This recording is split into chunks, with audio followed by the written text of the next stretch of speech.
우리 경제가 급격히 침체되고 있다라는 소식이 곳곳에서 들리고 있습니다. 여기에다가 원화 가치까지 강세로 변하면서 우리 경제 앞날을 더욱더 어렵게 하고 있는데요. 왜 이런 현상이 함께 나타나고 있는지 자세히 알아보는 시간 가져보도록 하겠습니다.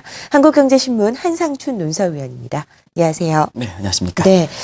3분기 성장률 발표 때문에 저희가 좀 타격을 받았습니다. 그 이후로 예측기관들은 우리 경제 어떻게 전망하고 있나요?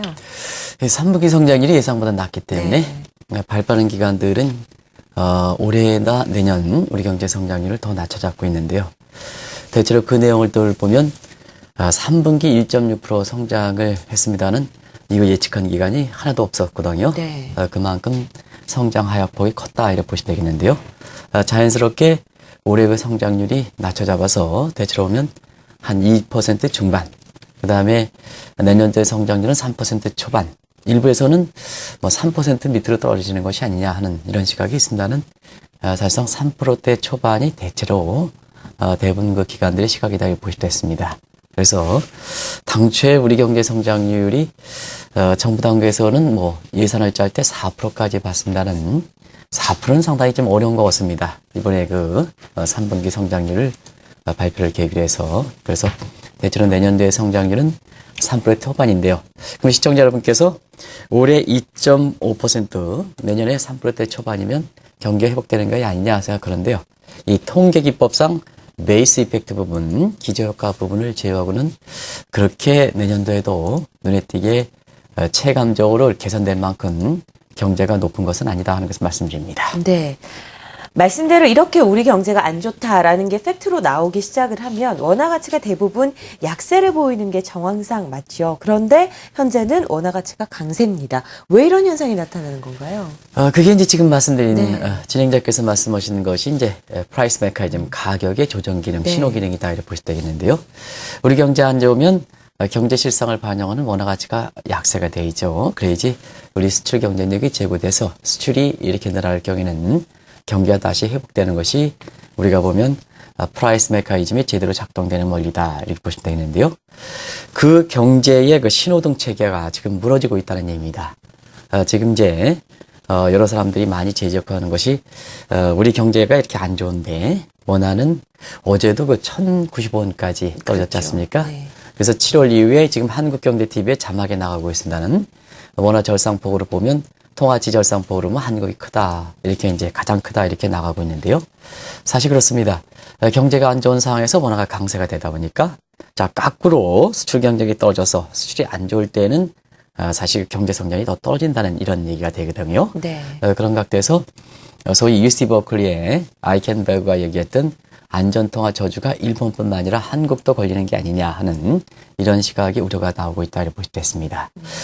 자연스럽게 원달러 환율이 1,095원 하다 보니까 이유 불문해서 사실 일부 기관들이 1,000원까지 떨어질 것이다 뭐 이런 시각들이 나와가지고 상당히 그 시각을 덧붙이고 있는데요. 나중에 이 문제는 좀 제가 말씀드리도록 하겠습니다. 네. 일단은 상당 부분 경제가 안 좋은 가운데 원화가 절성되는 것이 우리 경제 입장에선 이중고도화 되고 있다 이렇게 보시면 되겠습니다. 1,000원 선까지 급락을 한다면 크게 시장에 파장이 많을 것 같습니다. 원화 가치가 강세로 변하는데 여러 가지 이유가 있겠지만 많은 부분에서 이 유동성 문제 때문에 가장 크게 강세가 됐다라는 사람들이 많거든요. 원인부터 좀 짚어볼까요? 네, 아무래도 지금 말씀하신 그 지적이 아주 정확한 지적이 아닌가 생각하는데요. 7월 이후에 우리의 원화 절상폭이 상당히 큰 것은 사실 그 때맞춤 미국의 양적 완화 정책이라든가 선진국의 유동성 공급 정책이 이렇게 취했던 시점과 비슷하다 이렇게 볼 수 있습니다. 네. 사실 그때서부터 한국경제TV를 통해서 금리를 좀 낮춰줘야 되지 않느냐. 선진국이 돈 풀 때는 우리 것처럼 대외 이상이 어떤 신용등급이 3대 결부터 올릴 정도로 이렇게 좋게 평가받을 때는 금리 차를 좀 줄여주는 것이 사실상 이렇게 원화 절상으로 치미는 지금 것처럼 경제가 안 좋은 상태에서 이렇게 원화 절상으로 치미는 그래서 이중으로 당하는 이런 방법이 아닌가 하는 차원에서 사실 금리 인하는 좀 될 수 있는 대로 빨리 가져가는 게 좋다 하는 것이 한국경제TV를 통해서 그동안 저뿐만 아니라 여기 나오는 전문가들이 한국경제 임직원의 의견을 반영해서 사실상 그렇게 하도록 이 통화당국에 좀 압력을 넣었다고 이렇게 보여지는데요. 사실 금리 안 내렸습니다. 뒤늦게 내렸거든요. 그런 상태에서 돈은 풀었는데 이 금리를 안 내리니까 이 금리 차는 격차가 되고 확대가 되고 그 다음에 외국 돈이 쏟아져 들어오니까 한국 경제 여건이 안 좋은 가운데 원화가 절상돼서 지금 이중고가 다하는 이런 모습이거든요. 뭐든지 외환 정책에 있어서는 이렇게 시기적으로 적절성이 상당히 중요합니다. 뒤늦게 금리가 낮췄다 이렇게 해서 정책 당국이 얘기합니다는 그거는 뭐 시기가 떨어진 상태에서는 사실상 효과가 없지 않습니까? 네. 뭐든지 이 적절성이 상당히 중요한데요. 그런 각도에서는 미국의 3차 양적 정책 추진 시점 전후에서 사실 금리를 좀 내려줘 있어야 되지 않느냐 하는 차원인데요. 그걸 내지 못하다 보니까 신용등급은 올라가고 금리차는 확대되고 선진국은 돈을 풀고 그러니까 그 자금이 한국에 유입되는 과정에서 사실 이렇게 경제권이 안 좋은 가운데 원화 절상을 키웠지 않느냐 이렇게 보고 있습니다. 또 한 가지는 아까 조 기자께서 이게 악재인지 호재인지 이렇게 모르겠습니다는 위안화가 절상이 돼서 사실 일견에 사상 최대치로 절상됐다 하는 것을 아까 리서치에 전해주셨는데요.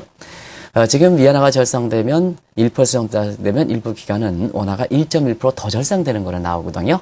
그래서 원과 위안화의 그 동조화 추세 때문에 이게 원달러 환율이 이렇게 급락하는 배경이 되고 있다. 주로 대외 요인에 기인하고 있다 이렇게 보시면 됐습니다. 네. 결론적으로 놓고 보자면 원화 강세가 나타나도 현재 상황이 뭐 나쁘지 않다면 그것이 별로 걱정하지 않을 수도 있는 문제긴 하지만 현재 우리나라 경제 상황이 급격히 침체되고 있는데 원화가 강세라는 것이 문제라는 거죠. 예전에 돌이켜봤을 때 저희가 상황이 좋지 않았을 때 원화 약세가 회복하는 데 큰 도움을 줬었죠. 아무래도 결정적으로 네. 도움됐죠. 그래서 좀 이렇게 시청자분의 이해를 돕기 위해서 좀 질문 4번의 자막을 좀 빨리 좀 내줬으면 이렇게 했는데요. 네. 사실상 1997년에 우리가 위안위기 당했을 때 그때는 뭐 경제가 상당히 안 좋다. 뭐 시청자 여러분 기억나실 겁니다. 여기 이제 나오고 있습니다는 이때 당시에 1997년에 우리의 원달러 환율의 평균치가 951원이었었거든요. 근데 이것이 1398원, 이게 연평균 수치입니다. 그 다음 연도에 1398원에서 원화의 그 약세에 따라서 수출 경쟁력이 개선되다 보니까 수치 증대해서 한국 경제가 외환위기에서 일부 시각에서는 10년 이상 걸칠 것이다 하는데 결정적으로 국민의 근모으기 운동과 함께 그렇죠. 우리가 경기가 살아났던 배경이거든요. 네. 또 한 가지는 IT 붕괴 기억하실 겁니다. 그때 당시 한국의 주력 산업이 IT였는데 IT 붕괴되니까 한국 경제 상당히 어렵지 않느냐 하는데도 불구하고 이때 당시에 원달러 환율이 1130원에서 1290원 정도 원화가 약세되다 보니까 결국은 한국 경제가 다시 한번 V장 회복을 됐었거든요.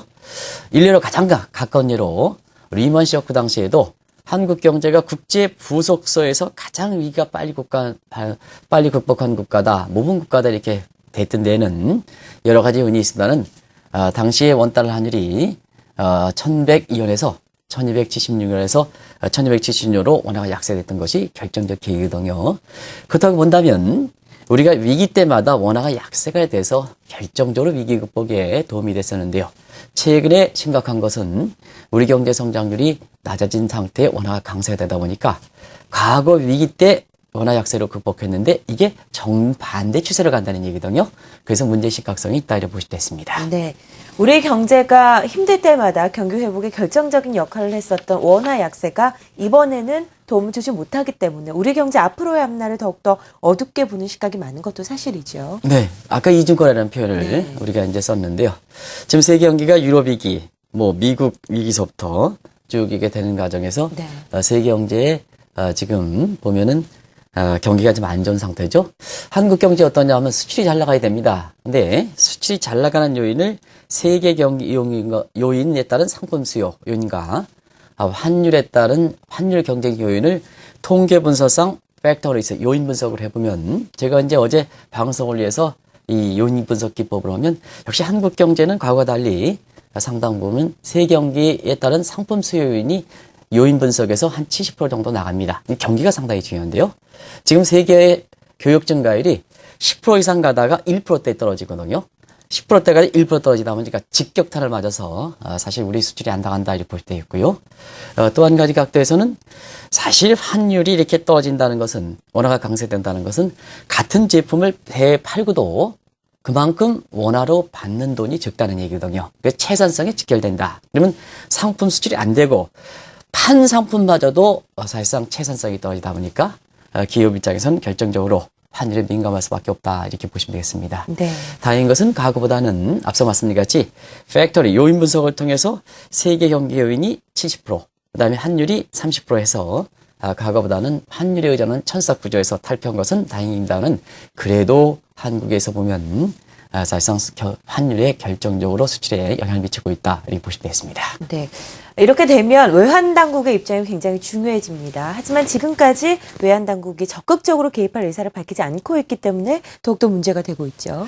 이게 어제도 이렇게 기업체 사람을 대상으로 해서 강의해보면 가장 불만 사항입니다. 그래서 우리가 이렇게 경제가 안 좋은데 환율이 떨어지면 좀 정부가 당국에서 적극적으로 나서서 이렇게 좀 수출업체를 좀 위해서 도움을 줘야 되지 않느냐 하는 이런 시각의 목소리는 상당히 강해지는 것 같습니다.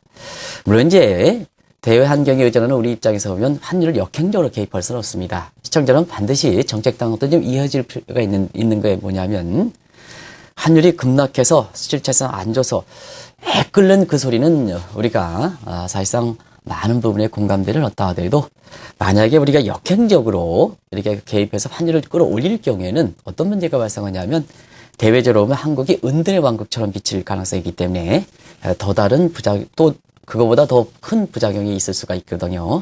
그래서 글로벌 추세에서는 글로벌 이익과 한국의 이익을 좋아하는 것이 상당히 중요한데요. 한국의 이익을 좋아하는 각도에서 사실 최근에 보면 그 점에서는 정책 당국이 좀 다소 소홀히 하지 않느냐 이런 차원의 수출기업의 볼멘소리다 이렇게 볼 수 있습니다. 그리고 또 한 가지 말씀드리면 사실 그렇습니다.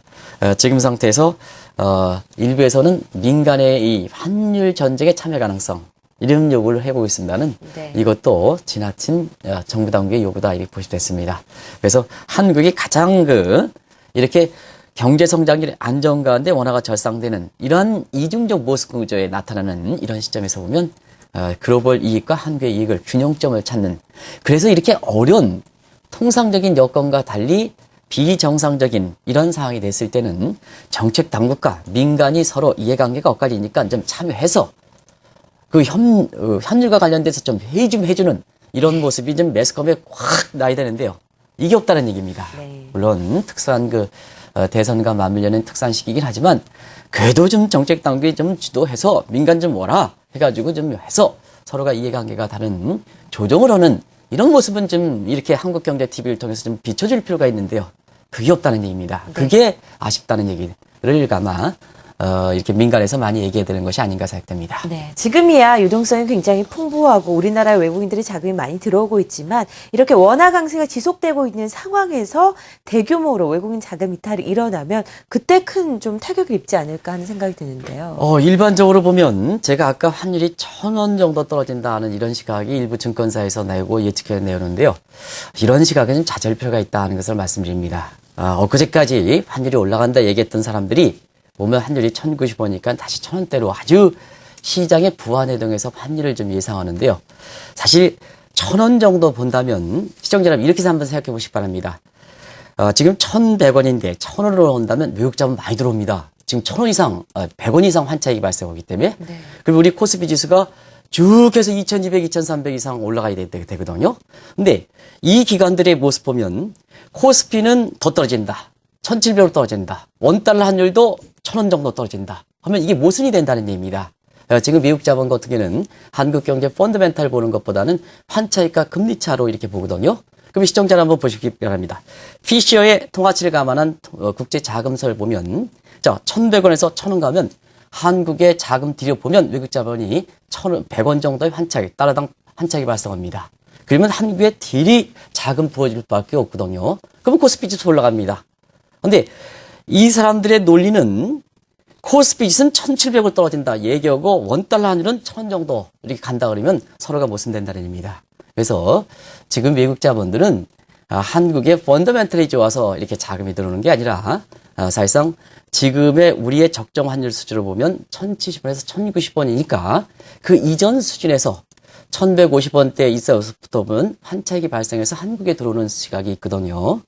이런 측면이기 때문에 대체로 보면 원달러 환율이 1,070원, 1,090원을 가면 자금의 유입 속도는 상당히 떨어지고 그 다음에 한국에서 보면 환율의 절상 속도도 떨어지게 마련입니다. 지금 한번 보시기 바랍니다. 외국 자본 같은 경우에는 1,100원 내외의 부분에서 한국에 대해서 자금이 안 들어오고 경우에 따라 이탈되지 않습니까?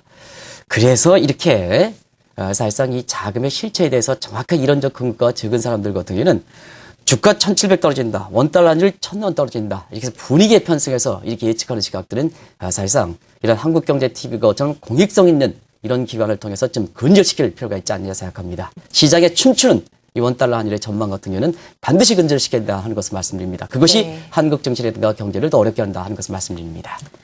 그야말로 한국 경제가 이중고를 겪고 있습니다. 경기는 경기대로 침체되고 원화 강세가 계속해서 일어나면서 많은 사람들이 어려움을 겪고 있는데요. 왜 이런 현상이 나타나는지 그리고 우리 경제에 대한 앞날까지 자세하게 분석해봤습니다. 한국경제신문 한상춘 논설위원이었습니다. 말씀 고맙습니다. 네, 고맙습니다.